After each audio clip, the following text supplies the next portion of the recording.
August 11 വിശുദ്ധ Clara. വിശുദ്ധ Francis അസീസിയുടെ പ്രബോധനമനുസരിച്ച് പരിപൂർണ ദാരിദ്ര്യത്തിൻ്റെതായ ജീവിതം നയിച്ച ആദ്യത്തെ സന്യാസിയായിരുന്നു വിശുദ്ധ ക്ലാര. 1194 ജൂലൈ 16 ഇറ്റലിയിലെ അസിസിയിലാണ് വിശുദ്ധ ജനിച്ചത്. വിശുദ്ധ ഫ്രാൻസിസിന്റെ മാതൃകയെ അനുകരിച്ചുകൊണ്ട് വിശുദ്ധ തന്റെ സമ്പാദ്യമെല്ലാം പാവപ്പെട്ടവർക്ക് വീതിച്ചു കൊടുത്തു. 18-ാം വയസ്സിൽ 1212 മാർച്ച് 18 വിശുദ്ധ ഫ്രാൻസിസ് അസിസി തന്നെ വിശുദ്ധയുടെ മുടി മുറിച്ചു കളയുകയും വിശുദ്ധയ്ക്ക് സഭാവസ്ത്രം നൽകുകയും ചെയ്തു.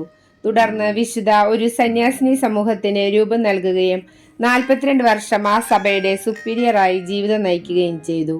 പാവപ്പെട്ട സ്ത്രീകളുടെ സഭ എന്നായിരുന്നു വിശുദ്ധ രൂപം നൽകിയ സന്യാസിനി സമൂഹത്തിന്റെ പേര്. ദാരിദ്ര്യമായിരുന്നു അവരുടെ സഭയുടെ അടിസ്ഥാനം. ദിവ്യകാരുണ്യ ഭക്തിയും പ്രാർത്ഥനാരൂപിയും പ്രാശ്ചിത്ത ചൈതന്യവും പുലർത്തിയിരുന്ന വിശുദ്ധയായിരുന്നു ക്ലാര. വിശുദ്ധ ഫ്രാൻസിസ് അസിസിയുടെ പൂന്തോട്ടത്തിൽ വിരിഞ്ഞ പുഷ്പമായിരുന്നു അസിസിയിലെ വിശുദ്ധ ക്ലാര.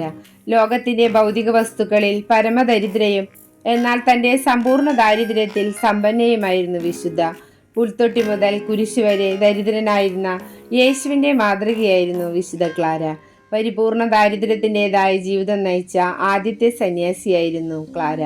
28 വർഷത്തോളം രോഗിണിയായി കഴിഞ്ഞ ക്ലാരയുടെ ഭക്ഷണം വിശുദ്ധ കുർബാന മാത്രമായിരുന്നു. 1253 ഓഗസ്റ്റ് 11 വിശുദ്ധ മരണമടഞ്ഞു.